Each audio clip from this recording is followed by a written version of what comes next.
복덕과 지혜가 헤아릴 수 없다. 복지무비분.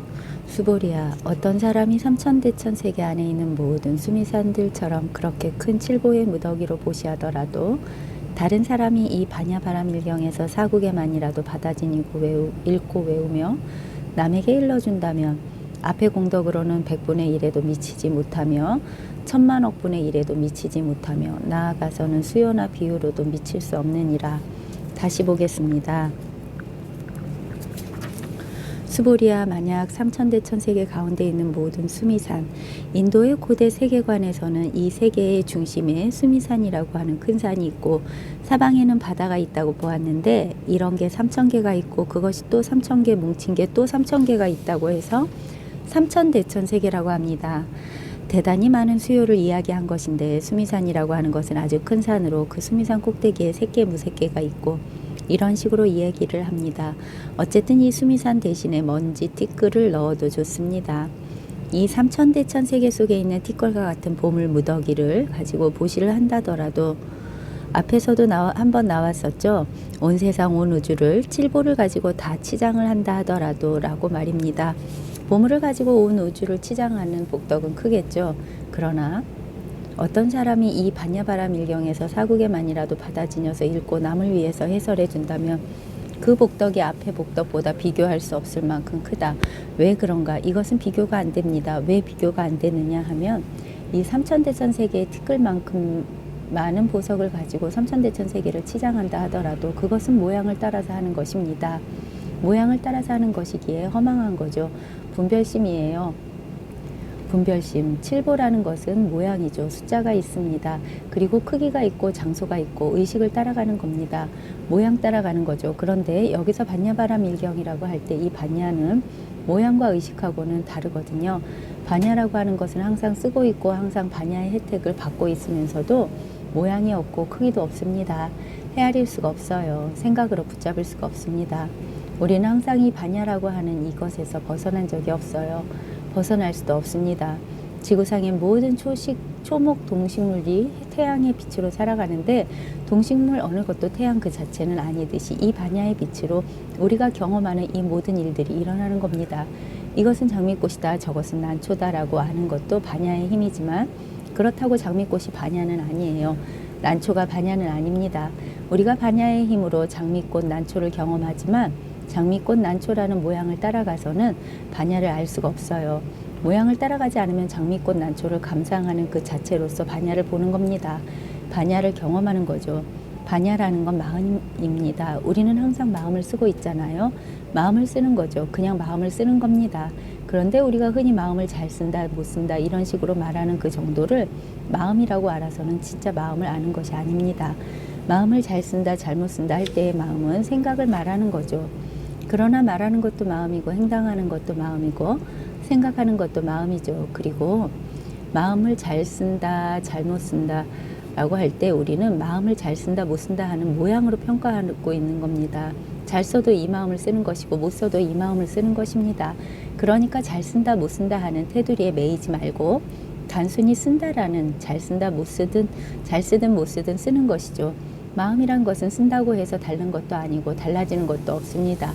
써도 그 마음이요, 안 써도 그 마음입니다. 사실은 움직임과 멈춤이 다르지 않다 이겁니다. 신신명에도 그런 말이 나오잖아요. 움직임과 멈춤이 둘이 아니다. 다르지 않습니다. 움직여야만 마음을 쓰는 것이고 멈추고 있으면 마음을 안 쓰는 게 아니에요. 마치 물이란 놈이 물결을 칠 때도 물이고 물결이 없어도 그냥 물이듯이 말이에요. 언제든지 인연이 다가오면 물결이 생기거든요. 그런 식이에요. 마음이란 것은 언제든지 쓰고 있고 언제든지 쓸 수 있죠. 안 쓴다 해서 없어지는 게 아닙니다. 또 써도 없어지는 것도 아니에요. 왜냐하면 마음은 모양이 없으니까요. 하여튼 이것을 감지하셔야 해요. 그래, 맞아, 이렇게 맞아란 생각이 일어나는 게 아니라 척하고 살아, 이렇게 실감이 온단 말이에요. 확인이 되는 거죠. 마음이란 것은 본래 모양이 없기 때문에 부족한 게 없습니다. 모양이 없는 것은 부족할 수가 없는 거예요. 모양이 있어야 뭐가 제대로 됐느니 찌그러졌느니 말하는 것이지, 모양이 없으니 뭐라고 말할 수가 없는 겁니다. 그러니까 마음에 대해서는 어떻게 말하더라도 맞지 않습니다. 모양이 없지만 그러나 우리가 마음을 가지고 있는 것은 또 부정할 수 없는 사실이거든요. 그런데 자꾸 제가 걱정되는 것은 경전이라든지 각종 명상이니 마음 공부니 해서 마음에 관해서 말들이 많으니까 다들 우리는 뭔가 마음이라는 것에 관해서 그림이나 선입견을 가지고 있어요.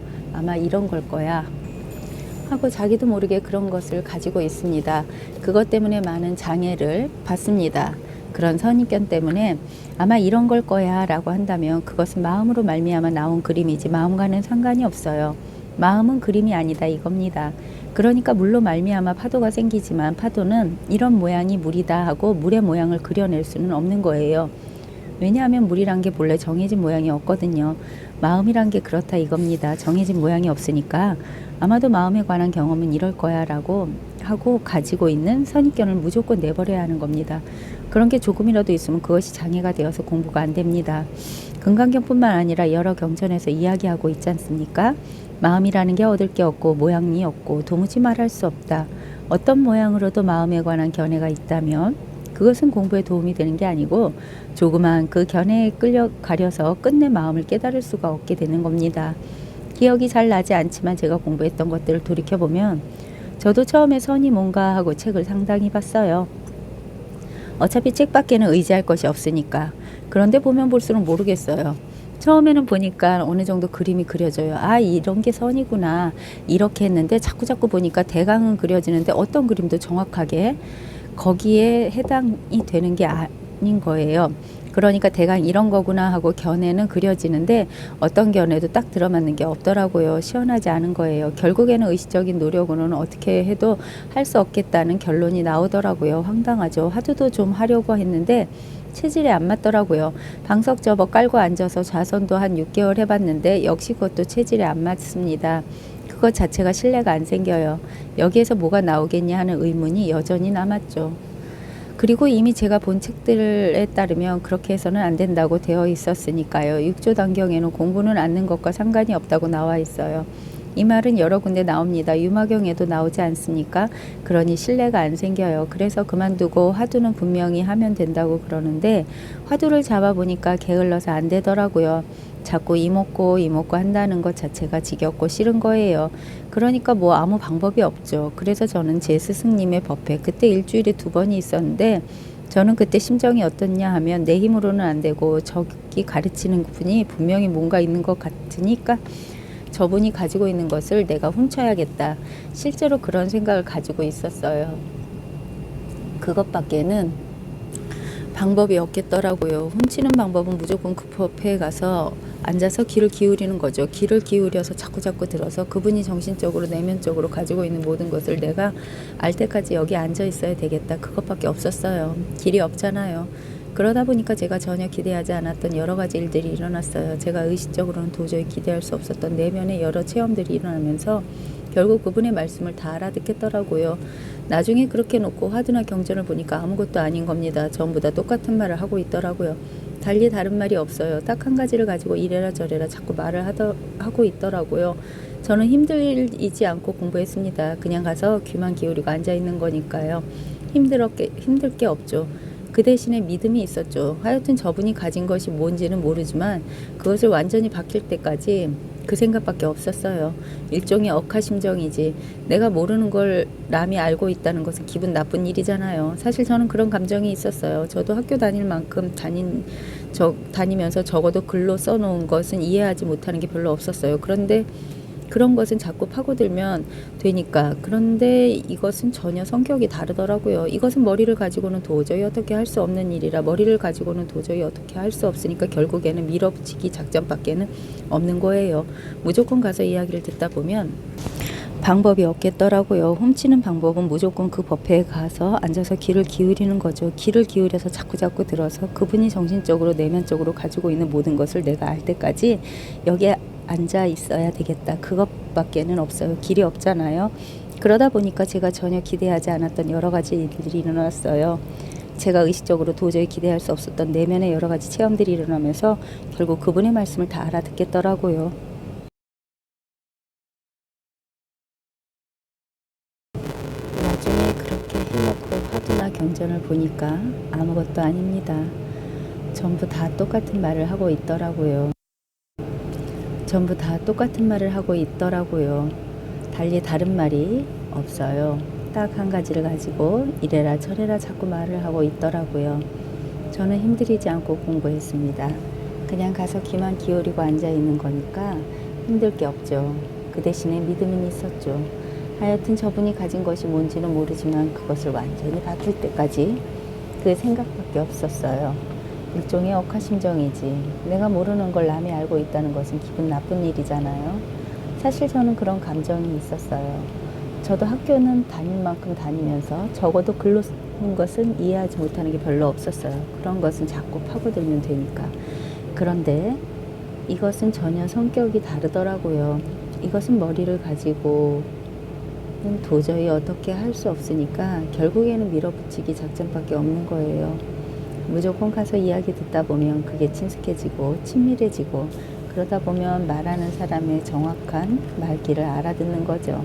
그래서 이 마음 공부에는 예리한 예력 이런 걸 하는 게 아니라 얼마나 끈기 있게 밀어붙이냐 거기에 달려있는 겁니다. 이것은 말하자면 훈습이에요. 훈습. 계속 끈기 있게 밀어붙이는 성실성. 그거 하나지 어떤 기발한 아이디어나 그런 게 아닙니다. 결코 좋은 머리와는 관계가 없어요. 성실성에 좌우되는 겁니다. 여기서 삼천대천 세계를 칠보로 장식한다는 것은 우리의 의식입니다. 생각이죠. 관념이고 또는 오온 경험들입니다. 느낌이라든지 욕망이나 관념이나 의식 이런 것들은 전부 한계가 있죠. 모양이 있기 때문에 무한할 수가 없습니다. 한계가 다 있습니다. 모양을 가지고서 모양이 없는 이 마음을 비교한다는 것 자체가 안 되는 겁니다. 그래서 비교가 안 된다는 겁니다. 무비라. 이 말은 달리 말하면 어떻게 해도 머리를 가지고 의식적으로는 접근 불가능하다는 겁니다. 오직 성실하게 밀어붙이는 것 그것밖에 없습니다. 생각을 놓아버리고 마음 공부해서 생각은 잠깨입니다.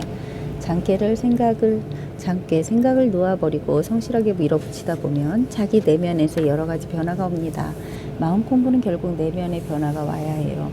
내면의 변화가 와야지 아무 변화가 안 오면 효과가 없는 거 아닙니까?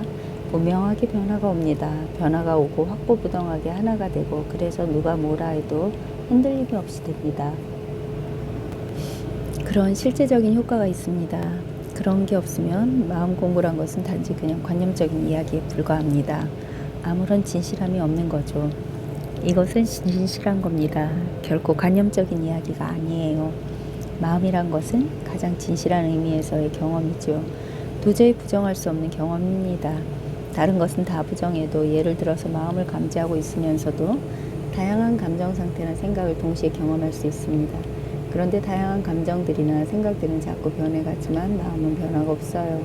항상 그대로라. 그러니까 가장 진실한 거죠.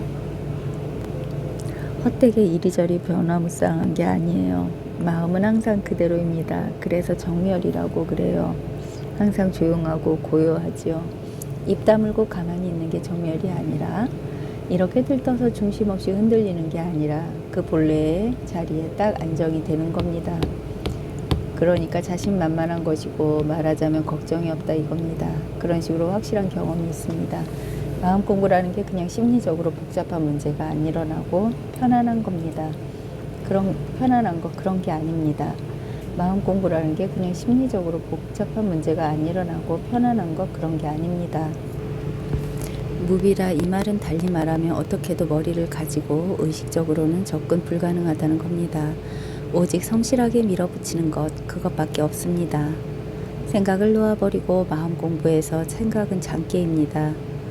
잔깨, 생각을 놓아버리고 성실하게 밀어붙이다 보면 자기 내면에서 여러 가지 변화가 옵니다. 마음 공부는 결국 내면의 변화가 와야 해요. 내면의 변화가 와야지 아무 변화가 안 오면 효과가 없는 것 아닙니까? 분명하게 변화가 옵니다. 변화가 오고 확고부동하게 하나가 되고 그래서 누가 뭐라 해도 흔들림 없이 됩니다. 그런 실제적인 효과가 있습니다. 그런 게 없으면 마음 공부란 것은 단지 그냥 관념적인 이야기에 불과합니다. 아무런 진실함이 없는 거죠. 이것은 진실한 겁니다. 결코 관념적인 이야기가 아니에요. 마음이라는 것은 가장 진실한 의미에서의 경험이지요. 도저히 부정할 수 없는 경험입니다. 다른 것은 다 부정해도 예를 들어서 마음을 감지하고 있으면서도 다양한 감정 상태나 생각을 동시에 경험할 수가 있습니다. 그런데 다양한 감정들이나 생각들은 자꾸 변해가지만 마음은 변화가 없어요. 항상 그대로라. 그러니까 가장 진실한 것죠. 헛되게 이리저리 변화무쌍한 게 아니에요. 마음은 항상 그대로입니다. 그래서 정멸이라고 그래요. 항상 조용하고 고요하지요. 입 다물고 가만히 있는 게 정멸이 아니라 이렇게 들떠서 중심 없이 흔들리는 게 아니라 그 본래의 자리에 딱 안정이 되는 겁니다. 그러니까 자신만만한 것이고 말하자면 걱정이 없다 이겁니다. 그런 식으로 확실한 경험이 있습니다.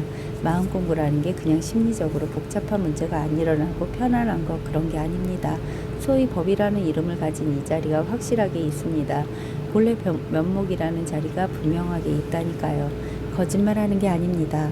불교 학자들 가운데는 스님들 가운데도 마찬가지고 마음이라는 게 본래 한 물건도 없다고 했는데 그 마음을 불성이니 진연이 본래 면목이니 하고 말하는 것은 힌두교식으로 유식론이 아니냐 이런 식으로 말하는 사람이 있는데 말 따라다니지 말라고 그랬는데도 꼭 말 따라다녀요. 이름을 붙일 수 없는 이것에 방편으로 이름을 붙였을 뿐인 겁니다. 돈이 본래 면목이니 하고 한 물건도 없는 이것에 이름을 붙인 거예요. 깨달음은 깨달음이 아니라 깨달음이라는 이름일 뿐이다. 분명히 말했지 않습니까? 실제로 뭐가 있는 건 아니에요. 사물로서 있는 것은 아닙니다. 그러나 이름 붙일 수 있는 경험은 있어요. 사물은 아니죠. 오온 18개는 아닙니다. 아니면서도 이것이 없다면 어떻게 오온 18개가 나오냐 이겁니다. 반야신경에 나오죠. 색즉시공 공즉시색 수상행식 역구여시 수상행식이 전부 공이다. 수상행식이 다 다른 겁니다.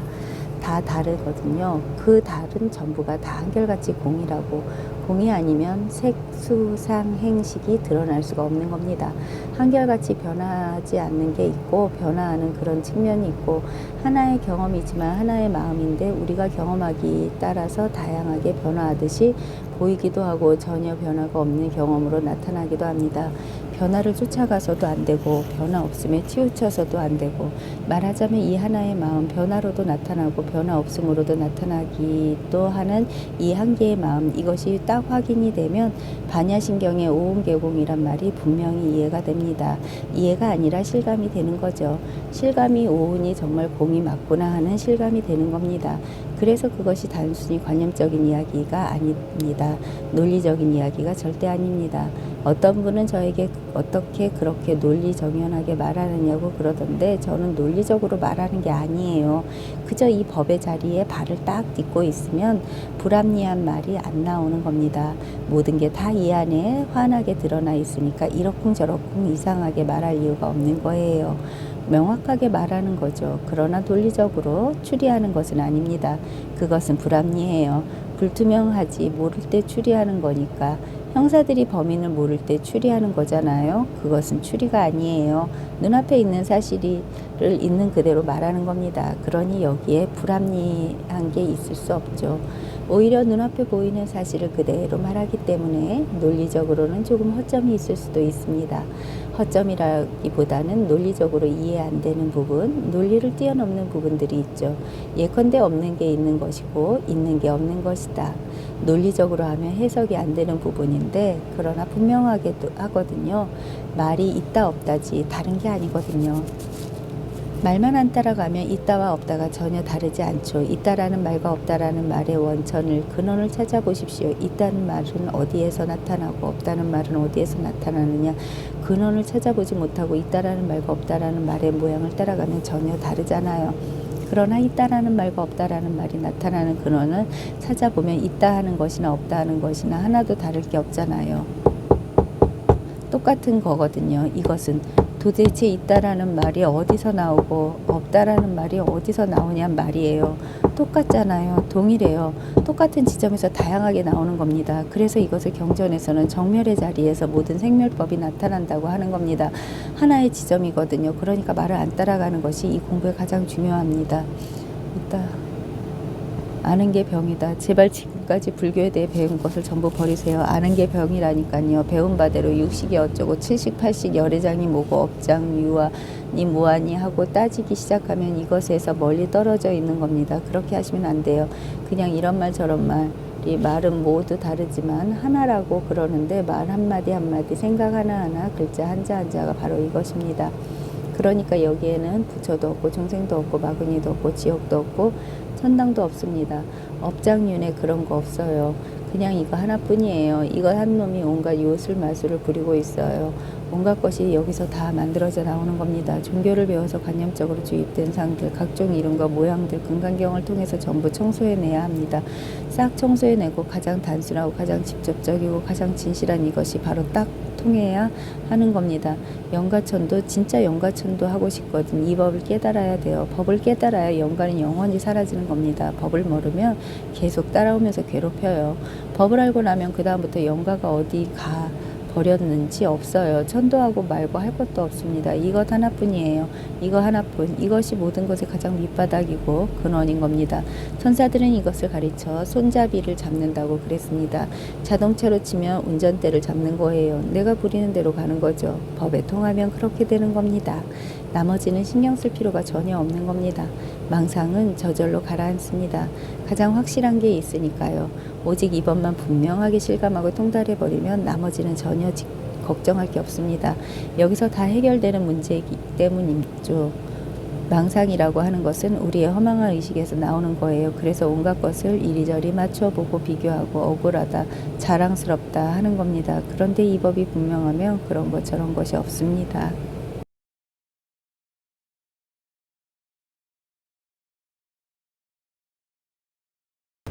교화했으나 교화된 것은 없다. 화우 소화분 수보리야 내 생각이 어떠하냐. 너희들은 열애가 내가 중생을 제도하리라 라고 생각한다고 여기지 마라. 수보리야 그렇게 생각하지 마라. 무슨 까닭이겠는가. 진실로 열애가 제도할 어떤 중생도 없느니라.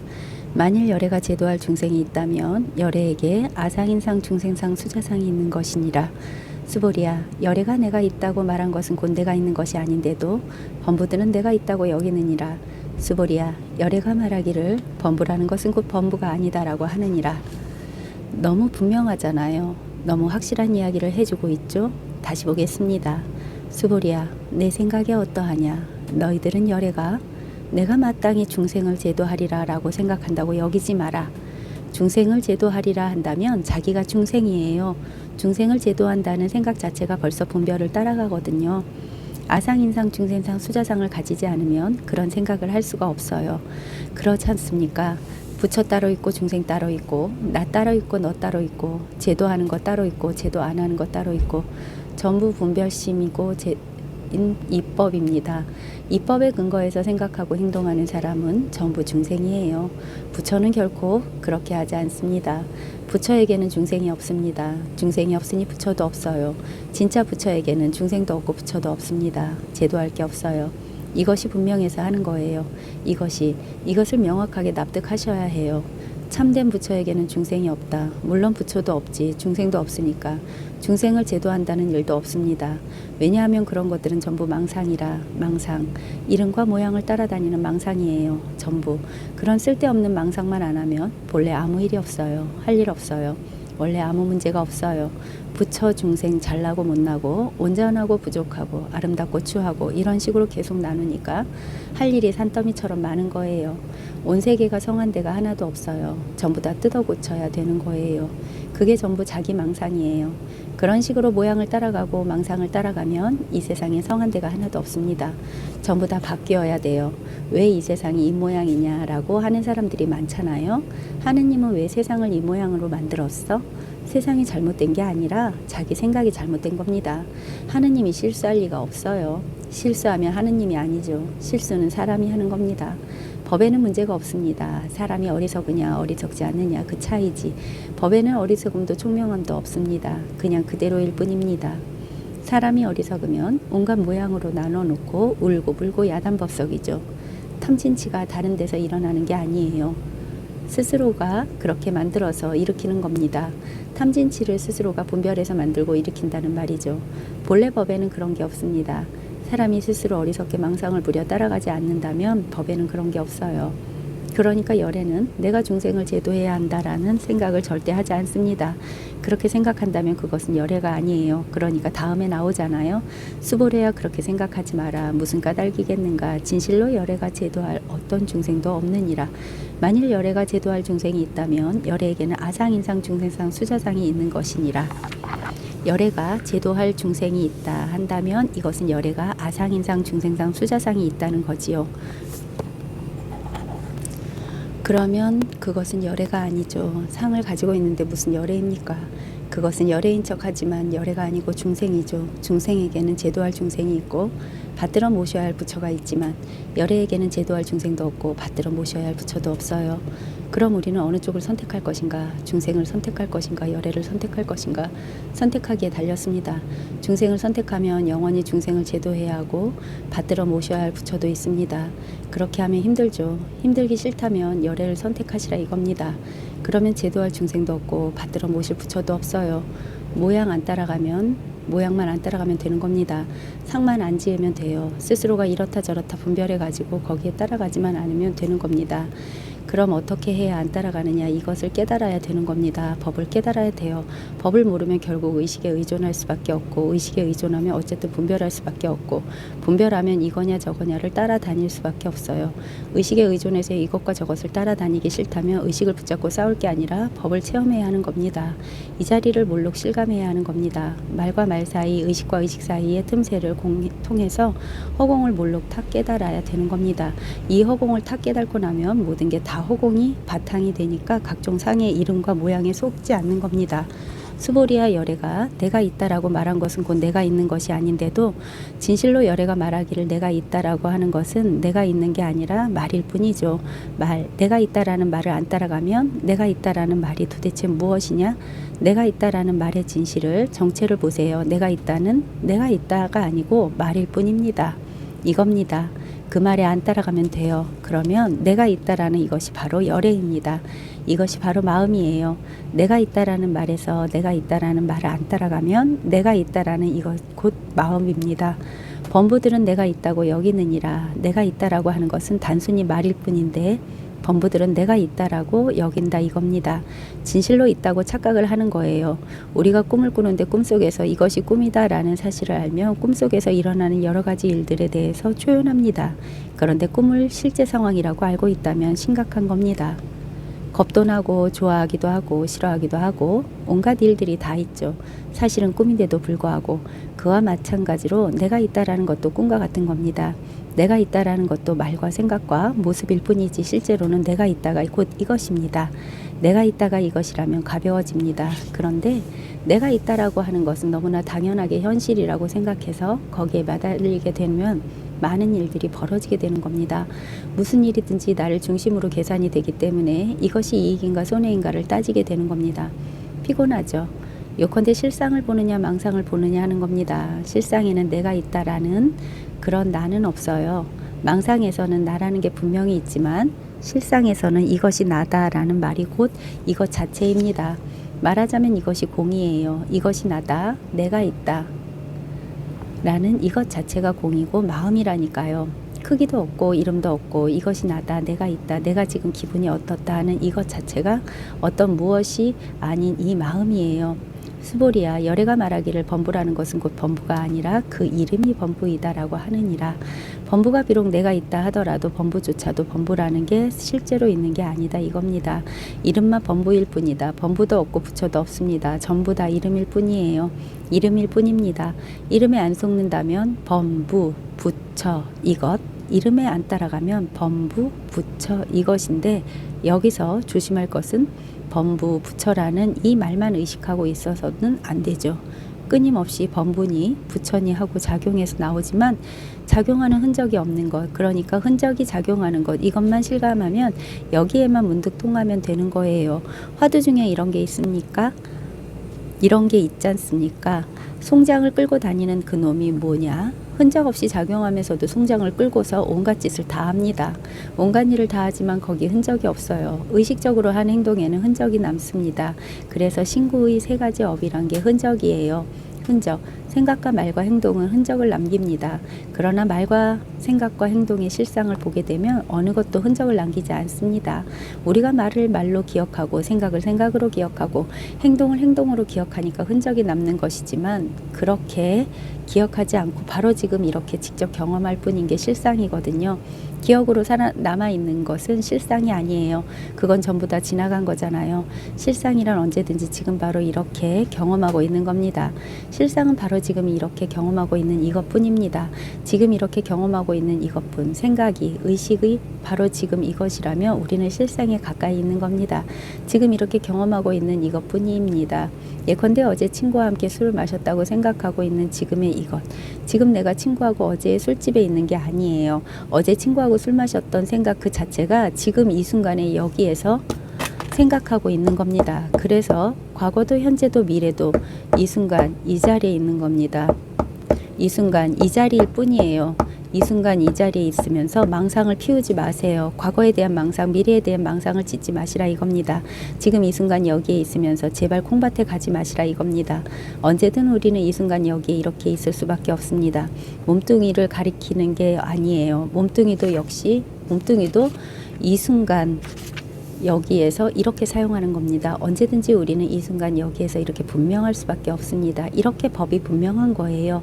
이렇게 분명하잖아요. 망상 짓지 마시라 이겁니다. 딴 생각하지 마시라고요.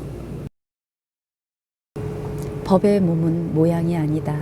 법신 비상분. 수보리야, 내 생각에 어떠하냐? 30 이상으로 열애를 볼 수 있느냐? 수보리가 살이었다. 그렇습니다. 그렇습니다. 30 이상으로 열애를 볼 수 있습니다. 부처님께서 말씀하셨다. 수보리야, 만일 30 이상으로 열애를 볼 수 있다면 전륜성왕도 열애일 것이다. 수보리가 부처님께 살이었다. 세존이시여, 제가 부처님이 말씀하시는 뜻을 알기로는 30 이상으로 열애를 보아서는 안 됩니다. 그때 세존께서 개송으로 말씀하셨다. 겉모양에서 부처를 보거나 목소리로 부처를 찾는다면 이 사람은 삿된 도를 행하는지라 끝끝내 열애를 보지 못하리라. 유명한 사구계가 나옵니다. 다시 보겠습니다. 수보리야, 내 생각이 어떠하냐? 30 이상으로 열애를 볼 수 있느냐? 그렇습니다. 그렇습니다. 30 이상으로 열애를 볼 수 있습니다. 제목이 법신 비상분입니다. 불교를 조금 공부하면 부처에게는 30 이상이 갖추어져 있다. 불신, 부처의 몸에는 32가지의 특징이 갖추어져 있다. 이런 이야기를 듣죠. 그런데 이미 앞서 수차 이야기했죠. 모양을 가지고는 열애를 보지 못한다. 수보리와의 대화를 통해서 귀에 못이 박히도록 들었습니다. 그런데 다시 여기서 30 이상 이야기가 등장하고 있습니다. 그런데 여기서는 수보리의 답변이 놀랍게도 30 이상을 가지고 열애를 볼 수 있다고 대답하고 있어요. 앞에서 모양을 가지고는 열애를 볼 수 없다고 누차 이야기를 했습니다. 그리고 나중에 여기서도 뒷부분에 다시 모양을 가지고는 열애를 볼 수 없다는 이야기를 또 하고 있습니다. 그런데 이 부분에서는 지금 수보리가 30 이상으로 열애를 볼 수 있다고 이야기를 하고 있습니다. 금강경을 글자풀이하는 사람들은 이 부분이 문제가 있다고 봅니다. 수보리의 답변이 뭔가 앞뒤가 안 맞는다는 거죠. 그러나 사실은 문제가 있는 게 아니에요. 수보리가 모르고 답변하는 것도 아닙니다. 수보리와 세존의 대화는 애초부터 수보리가 이 법을 모르고 묻는 것이 아닙니다. 무상정등각을 얻고자 하는 위 없이 바르고 평등한 깨달음을 얻고자 발심한 중생이 있다면 그 중생에게는 어떤 가르침을 펴겠느냐는 중생을 위한 가르침을 세존과 그의 뛰어난 법제자 두 사람이 대화를 통해서 이야기하고 있는 겁니다. 무상정근각을 얻고자 하는 위 없이 바르고 평등한 깨달음을 얻고자 발심한 중생이 있다면 그 중생에게는 어떤 가르침을 펴겠느냐는 중생을 위한 가르침을 세존과 그의 뛰어난 법제자 두 사람이 대화를 통해서 이야기하고 있는 겁니다. 요즘 학교 강의식으로 말하자면 팀 티칭입니다. 교수 두 사람이 교대에 나와서 이야기를 주고받으면서 법을 드러내고 있는 겁니다. 그 이야기의 내용이라는 것은 이야기를 듣는 사람이 그 이야기를 듣고 있다가 보면 저절로 법을 이해할 수 있게끔 두 사람의 선생님이 대화를 주고받고 하면서 이야기를 듣고 있는 학생들이 법을 이해할 수 있도록 도와주는, 말하자면 방편이죠. 앞서 5장인가 30 이상을 가지고는 열애를 볼 수 없다고 했어요. 여기서 다시 30 이상을 가지고 열애를 볼 수 있느냐 하니까 볼 수 있다 그랬단 말이죠. 30 이상을 가지고 법, 열애를 볼 수 없다는 말도 가르침이요. 30 이상을 가지고 법을 볼 수 있다는 말도 가르침입니다. 요컨대 법이라고 하는 것은 상에 매여 있는 게 아닙니다. 법은 상이 아니다가 아니고 상에 의해서 좌우되는 게 아니에요. 상이 있어도 또는 없어도 법을 보는 안목에는 별 문제가 안 된다는 겁니다. 별 문제 될 게 없다 이거예요. 만약에 상으로는 법을 볼 수 없다고 한다면 우리는 의식을 상이 없는 쪽으로 치우치게 하겠죠.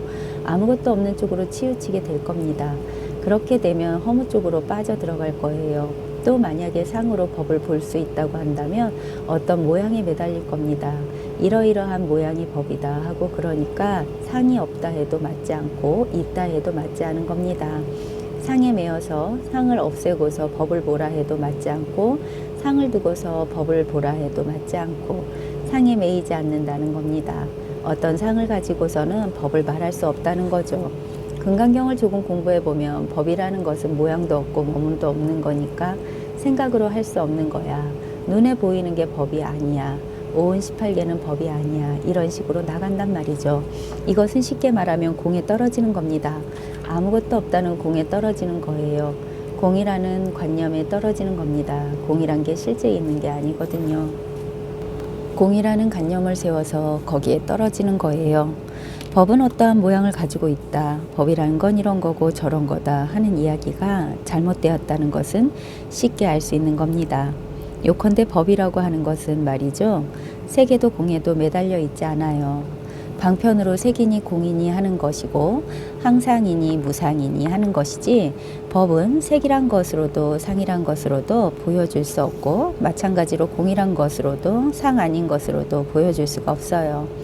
방편으로 이것도 아니고 저것도 아니다 이렇게 해서도 안 되고 저렇게 해서도 안 된다 이렇게 말하는 건데 만약에 법을 정말로 아는 입장이라고 한다면 어느 것도 배제하지 않습니다. 상이든 비상이든 법이든 비법이든 색이든 공이든 어느 것도 배제하지 않고 취하지도 않습니다.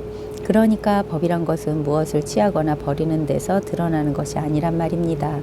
예컨대 법이 뭐냐고 했을 때 법상위의 난초를 가리키며 난초가 법이다 해도 틀린 말이 아니에요. 그리고 난초는 법이 아니다 해도 틀린 말이 아닙니다. 어쨌든 말을 통해서 법을 드러낼 수는 없어요. 법은 상이라 하든 비상이라 하든 어떤 말을 통해서도 규정할 수 없는 겁니다.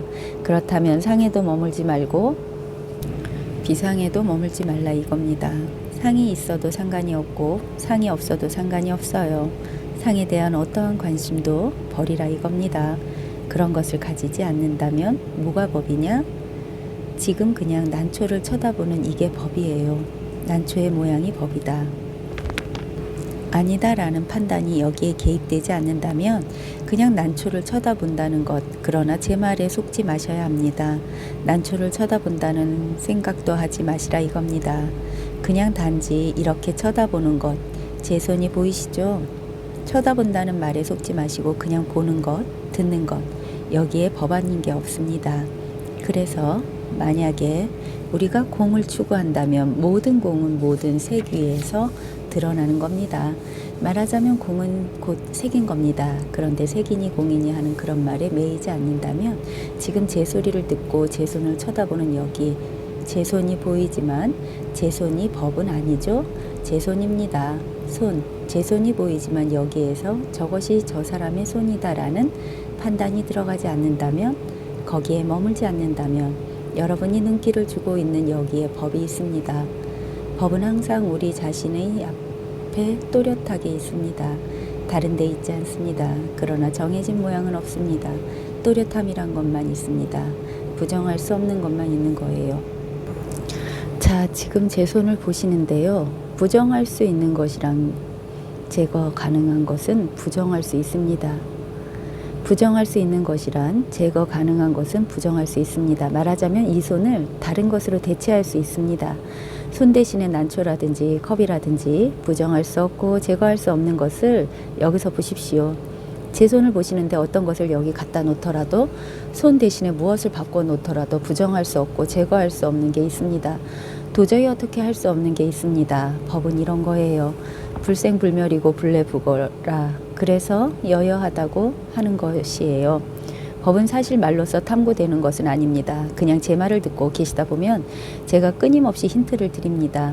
법이란 게 이런 거다 저런 거다 식으로. 물론 그것은 말을 통해서 또는 행동을 통해서 이루어지는데 여러분이 그 힌트를 듣는 가운데 문득 탁 하고 개합되는 바가 있어야 돼요. 전기 스파크가 일어나듯이 탁 하고 개합되는 바가 있으면 몰록법이라는 것을 실감하게 됩니다. 실감이 되어야 합니다. 제가 방편을 다시 드리면 지금 여기를 쳐다보고 있는데 바꿀 수 없는 것, 뭐를 보든 눈에 보이는 사물은 바꿀 수 있습니다. 그런데 바꿀 수 없는 게 있다니까요. 뭐를 보든 어떤 소리를 듣든 또는 무슨 생각을 하든 마찬가지예요. 우리는 뭐든지 생각할 수 있습니다. 생각 못할 게 없죠. 그런데 뭐를 생각하든 도저히 바꿀 수 없는 게 있어요. 말하자면 항상 변함없이 있는 게 있어요. 이것만 제대로 체험하시면 법을 알 수 있습니다. 이것을 제대로 파악하셔야 어떤 모양에도 끄달리지 않고 자유로울 수가 있습니다. 만약에 법이 어떤 눈에 보이는 모양이거나 귀에 들리는 소리거나 감각에 오는 느낌이거나 관념적인 생각이거나 욕망이거나 이런 식으로 법이 파악된다면 그것은 엉터리입니다. 내가 거기에 매이는 겁니다. 자유로울 수가 없어요. 그건 법이 아닙니다. 법이란 것은 이름 붙일 수 있는 모든 것으로부터의 자유입니다. 법이라는 이름을 억지로 붙이지만 법이라는 이름에 해당되는 무엇은 없습니다. 그런 무엇은 없어요. 없지만 결코 부정할 수 없는 게 있습니다. 이놈은 끊임없이 한순간도 쉬지 않고 활동하고 있습니다. 끊임없이 활동을 해서 이 순간의 삶을 꾸려가고 있습니다. 우리 삶의 법의 끊임없는 활동에 의해서 이어져 가고 있는 겁니다. 우리 삶은 법의 끊임없는 활동에 의해서 이어져 가고 있는 겁니다. 부정할 수 없는 게 있습니다. 그래서 중국에선 이것을 기틀이라고 합니다. 기틀이란 자동차 엔진 같은 거예요. 다시 말하면 지금 여기 제 손이 움직이고 있습니다. 여기에서 우리가 법을 확인할 수 있는데 움직이는 손의 모양으로 법을 확인할 수는 없습니다. 그게 아니고 손이 가만히 있든 움직이든 그것은 문제가 아니에요. 제 손이 가만히 있더라도 여러분이 보고 있는 그것은 가만히 있습니까? 제 손이 가만히 있더라도 여러분이 보고 있는 그것은 가만히 있습니까? 가만히 있지 않죠. 이것은 제 손이지만 여러분이 이것을 볼 때는 말하자면 여러분의 마음을 확인하고 있는 겁니다. 제 손은 가만히 있지만 보는 그 마음은 가만히 있지 않을 겁니다. 이 손이 움직이고 있더라도 보는 그 마음은 움직이지 않을 거예요. 이 손이 움직이든 가만히 있든 그것과는 상관이 없어요. 여기에 뭐가 있느냐 이겁니다. 또렷한 게 있을 거예요. 절대 부정할 수 없는 것. 여기에 탁 하고 초점이 맞게 되면 여러분은 어디에도 발을 딛지 않을 것입니다. 딛고 있지 않을 겁니다. 여러분은 어디에도 발을 딛고 있지 않을 겁니다. 여러분이 제 손을 본다고 해서 여러분이 제 손 위에 머물러 있는 것은 아니에요. 만약 그렇게 생각하신다면 착각하시는 겁니다. 이 손 위에서 여러분 모두의 마음을 확인할 수는 있지만 여기 머물러 계신 것은 아닙니다. 생각으로 이해하려 하지 마십시오. 자기 자신을 확인하시라 이겁니다. 확인함으로 해서 모든 경전, 모든 부처의 말씀, 모든 신의 말씀, 모든 사상, 철학으로부터 한순간에 해방될 수 있습니다. 한순간에 해방되어서 가장 진실하고 가장 가깝고 도저히 내 존재와 떨어질 수 없는, 그래서 내가 부정할 수 없는 늘 이놈과 더불어 편안할 수 있는 게 있다니까요. 그것을 확인할 수 있다니까요. 그것을 확인하셔야 됩니다. 그 이야기를 하려고 지금 수보리아 부처님이 어떨 때는 30 이상을 가지고서 법을 볼 수는 없다고 했다가 어떨 때는 30 이상을 가지고서 열애를 볼 수 있다고 했다가 이렇게 저렇게 말하는 거죠. 말 따라가지 않으면 두 이야기 다 방편의 말씀으로 할 수 있는 말입니다. 말을 따라서 우리가 머리로 이치를 따지면 이 말은 안 맞죠. 앞말 뒷말이 다르니까요. 그러나 말을 따라가지 않는다면 지금 수보리의 대답은 맞는 겁니다. 제가 공부하는 여러분들에게 부탁드리고 싶은 것은 우선 공부하는 분들이 떨어지기 쉬운 잘못이 뭐냐 하면 어떤 기분, 어떤 감정, 어떤 느낌, 공부를 하면 기분도 좋아지고 편안하고 가벼워지는 느낌에 사로잡히는 겁니다. 그런 것을 공부라고 생각하시면 안 됩니다. 그런 것은 공부가 아닙니다. 그렇게 된다 안 된다의 문제가 아니라 그런 것을 가지고 공부를 추구하시면 안 된다는 겁니다. 공부는 그런 기분하고는 상관이 없어요. 그 다음에는 금강경이나 유마경이나 도덕경이나 화엄경이나 거기에 나오는 현묘한 이치들이 있잖아요. 그 이치를 이해하는 게 공부라고 착각하셔도 안 됩니다. 그런 것도 아닙니다. 그렇다고 아무 생각 없이 막연하게 눈 감고 앉아 있는 게 공부냐? 그것도 아닙니다. 우리는 의식이란 놈이 있어서 공부라는 것에 대한 기대가 있습니다. 뭔가 올 것이라는 지금 내가 느끼는 문제점이나 각각함이 해결되는 뭔가 있지 않을까 하는 기대를 하게 돼요. 그러나 이 공부라는 것은 그러한 기대에 부응해 주는 게 아닙니다. 기대라고 하는 것은 의식이 그리는 상상입니다. 유감스럽지만 그렇게 해서는 결코 도달할 수 없습니다. 여러 가지 공부 방법에 대해서 상세하게 설명되어 있는 책들이 많이 있죠. 그 책만 한번 읽어보면 공부는 이렇게 저렇게 해서 저렇게 도달되는 것이구나 하고 쉽게 착각할 수가 있습니다. 그래서 기대를 하죠. 나는 아직요 저 정도 수준에 있으니까 언젠가는 저렇게 되겠지. 유감스럽지만 그렇지 않습니다. 그런 식의 안내서는 전부 헌책방에 팔지 마시고 쓰레기통에 넣으십시오. 헌책방에 팔면 다른 사람이 보고 또 오도 된다고요. 오도. 여러 가지 공부 방법에 대해서 상세하게 설명되어 있는 책들이 많이 있죠. 그 책만 한번 읽어보면 공부는 이렇게 해서 저렇게 도달되는 것이구나 하고 쉽게 착각할 수 있습니다. 그래서 기대를 하죠. 나는 아직 요 정도 수준이니까 언젠가는 저렇게 되겠지. 유감스럽지만 그렇지 않습니다. 그런 식의 안내서는 전부 헌책방에 팔지 마시고 쓰레기통에 넣으십시오. 헌책방에 팔면 다른 사람이 보고 또 오도 된다고요. 오도. 그런 게 아니에요. 지금 우리에게 잘못된 것은 하나도 없습니다. 아무 문제가 없습니다. 이러면 무엇은 이야기냐. 나는 지금 아는 것도 하나 없고 번뇌도 들끓고 업장이 두꺼워 죽겠는데 라고 생각하실 수도 있겠죠. 그런데 지금 무슨 이야기냐. 나는 지금 어쩌고 저쩌고 하는 이것뿐이에요. 다른 게 없습니다. 지금 당장 경험하는 이것 이외에 다른 것은 없습니다. 기대를 하지 마시라니까요. 기대가 사람을 죽입니다. 기대는 망상이에요. 지금 경험하는 것이 아니라면 달리 경험할 수 있는 게 없습니다. 그런데 문제는 뭐냐 하면 지금 경험하는 것, 지금 있는 그대로의 모습을 우리 스스로가 보지 않는다는데 문제가 있습니다. 그러면서 자꾸 뭔가를 기대하고 딴 생각을 하는데 문제가 있어요. 지금 제가 이렇게 손을 들면 여러분은 제 손을 보면서 상상을 하죠. 저 손을 보고 있다 보면 뭔가 소식이 오겠지 하면서 상상을 하는 거예요. 그냥 제 손을 보면 여러분의 의식이 여기서 또렷하죠. 지금 이 순간에 제일 확실한 것은 제 손이 딱 보이는 거잖아요. 현재 가장 확실한 것을 믿으시라 이겁니다. 다른 건 믿지 마시고 딴 생각하지 마시라 이겁니다. 현재 가장 확실한 게 뭐냐? 가장 확실해서 거부할 수 없고 부정할 수 없는 것. 여기에 100% 믿음을 가져보세요. 그것이 이빨이 아픈 것이든 등이 간지러운 것이든지 지금 가장 뚜렷해서 거부하고 부정할 수 없는 것, 그것을 딴 생각하지 마시고 100% 믿어보세요. 그러면 거기에 뭐가 있습니까? 여기에 뭐가 있습니까? 여기에 가장 뚜렷하고 분명한 게 도저히 부정할 수 없는 게 있다니까요. 이것뿐이에요. 이것밖에 없습니다. 가장 확실해서 거부할 수 없고 부정할 수 없는 것, 여기에 100% 믿음을 가져보세요. 그것이 이빨이 아픈 것이든 등이 간지러운 것이든 지금 가장 뚜렷해서 거부하고 부정할 수 없는 것, 그것을 딴 생각하지 마시고 100% 믿어보세요. 그럼 거기에 뭐가 있습니까? 여기에 뭐가 있습니까? 여기에 가장 뚜렷하고 분명한 게 도저히 부정할 수 없는 게 있다니까요. 이것뿐이에요. 이것밖에 없습니다. 여기에 이놈이 들어서 천부처 만부처도 이놈이 만들어내고 수십만 명의 보살도 이놈이 만들어내고 하느님, 예수님, 악마 전부 다 이놈이 만들어내는 거예요. 여기서 다 나오는 거예요. 그래서 따라가면 수없이 많은 모양들이 있고 안 따라가면 그냥 아무것도 없어요. 그냥 지금 또렷한 것 이것밖에 없어요. 여기에 내 마음이 있고 내 본성이 있고 내 존재가 있는 거예요. 여기서 딴 생각을 하기 시작하면 서방 극락 정토에서 시작해서 지옥까지 쭉 펼쳐집니다. 소설을 써도 수십 권을 써요. 정신을 못 차려요. 어디에 발을 디뎌야 할지 몰라요. 제발 정신 좀 차리라 이겁니다. 정신 차리시면 되는 겁니다. 이 공부라는 것은 정신 차리고 사는 겁니다. 그래서 깨어 있으라고 하잖아요.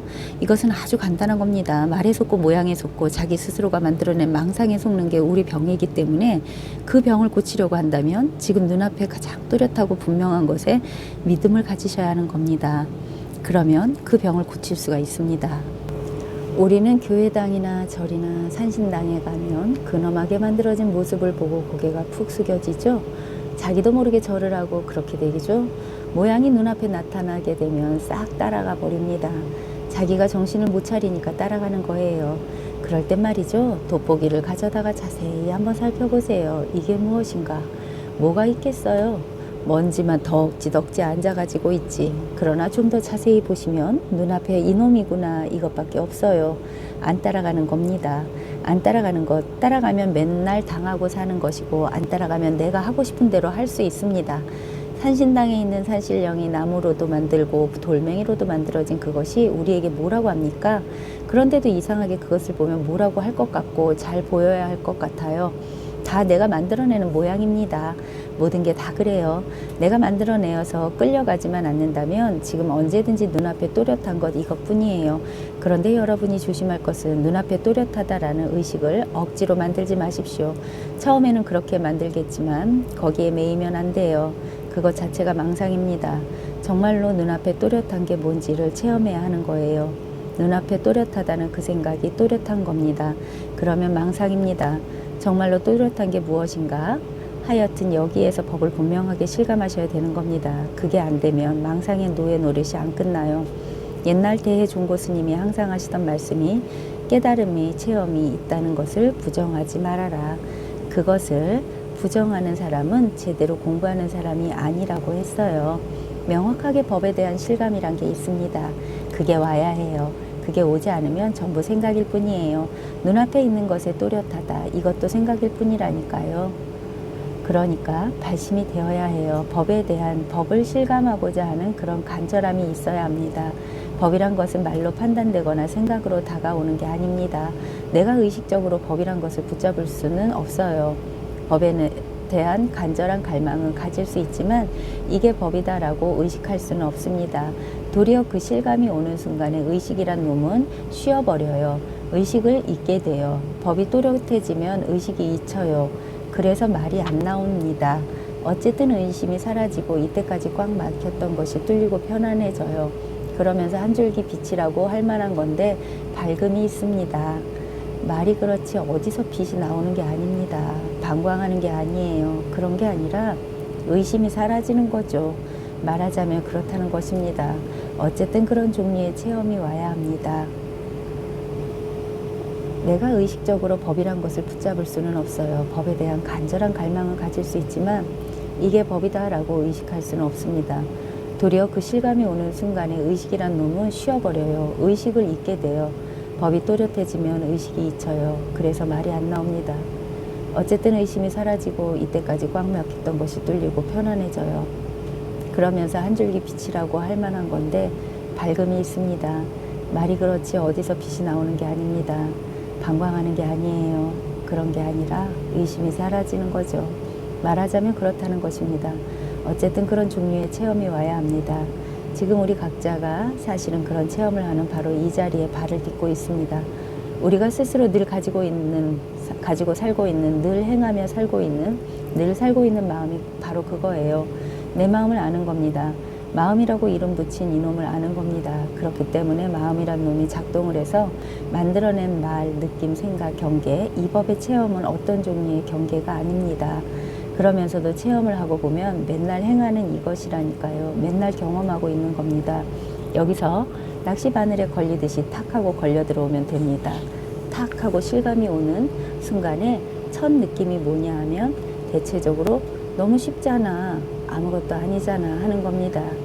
이때까지 고생한 게 억울할 정도예요. 정말 이것은 특별한 것이 없어요. 우리 스스로가 맨날 소나기에 쥐고 있습니다. 그러면서도 실감을 못해요. 그래서 실감을 하게 해드리기 위해서 제가 요구하는 것은 진지하시라 이겁니다. 진지한 관심, 정말 진지하고 진지한 관심이 있으면 몰록 실감을 할 수 있습니다. 그래서 흔들리지 않는 자기 자신의 자리가 확인이 된다 이겁니다. 그러면 누가 뭐라고 하든 신경 쓸 일이 없어져요. 물론 이것을 체감한 뒤에 남아있는 공부도 있습니다만 어쨌든 이것을 확인하셔야 합니다. 어디서 확인하느냐?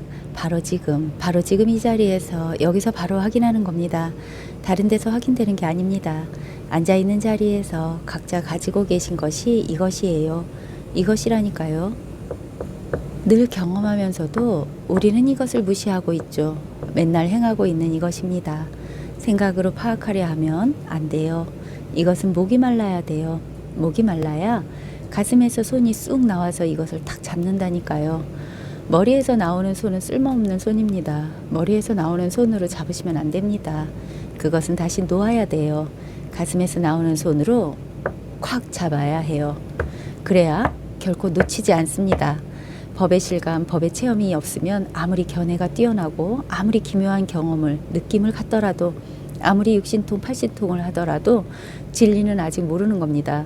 법의 경험을 하지 않으면, 법을 확실하게 확인하지 않으면 헛것이에요. 이것은 진리의 탐구입니다. 몸을 건강하기 위해서 하는 것도 아니고 기분을 좋게 하기 위해서 하는 것도 아닙니다. 모름지기 불법을 공부한다고 하는 것은 진리를 탐구하는 것입니다. 실상에 대한 탐구예요. 도대체 진실이 어떤 거냐? 세상의 진실이 뭐냐? 나 자신의 본래 타고난 진실이 뭐냐? 그걸 탐구하는 겁니다. 기분 내키면 하고 기분 안 내키면 안 하는 그런 게 아니에요. 이것은 나 자신의 실상을 탐구해서 그것에 통하는 것이지 기분을 좋게 하거나 스트레스를 해소하는 그런 게 아닙니다. 실상을 체험하고 나면 스트레스 같은 것은 없습니다.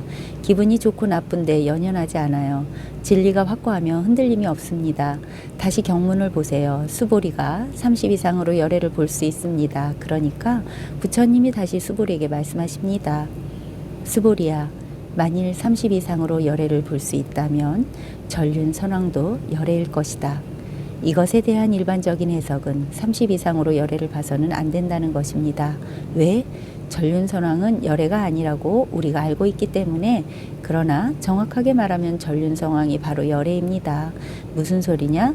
전륜선왕은 전륜성왕이고 열애는 열애지라는 생각은 이름을 따라가니까 그런 겁니다. 이름을 따라가면 난초와 시계가 다릅니다. 다르죠? 모양 따라가도 난초와 시계가 다르죠?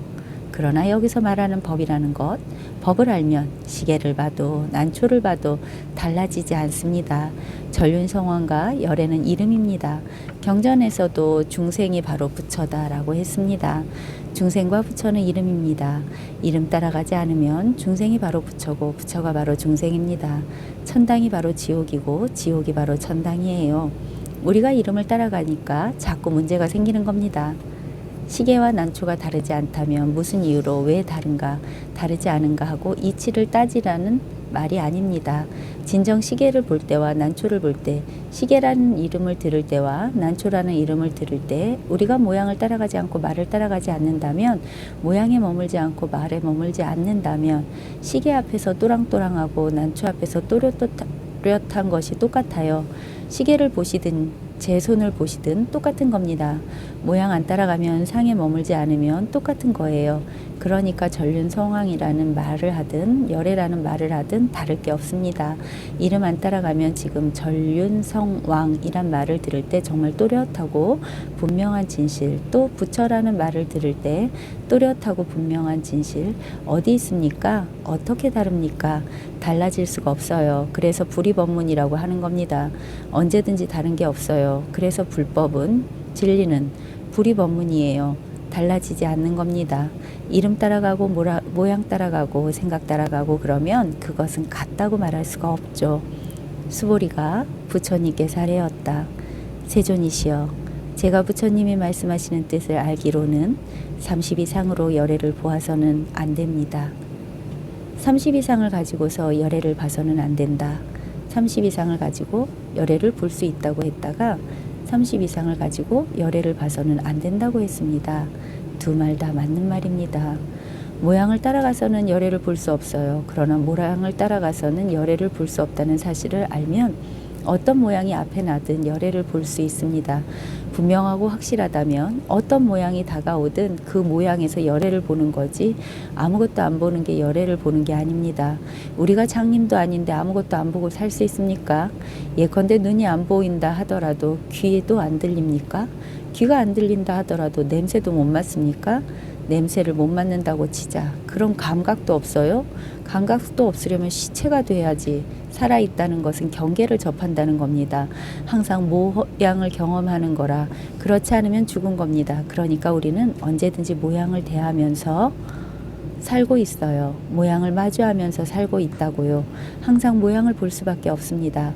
모양을 보되 모양을 따라가지 않으면, 모양이 안 속으면 어떤 모양이 다가오든 항상 같은 겁니다. 늘 이것을 보고 있는 겁니다. 그래서 거울을 비유로 들잖아요. 거울이 무슨 모양이 다가오든 거울이 그 모양이 됩니까?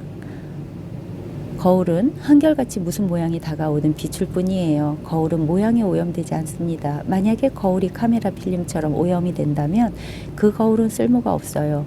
거울이 아니지요. 이것은 오염되지 않습니다. 그러면서도 어떤 모양이 다가오든 자기 노릇을 하고 있는 겁니다.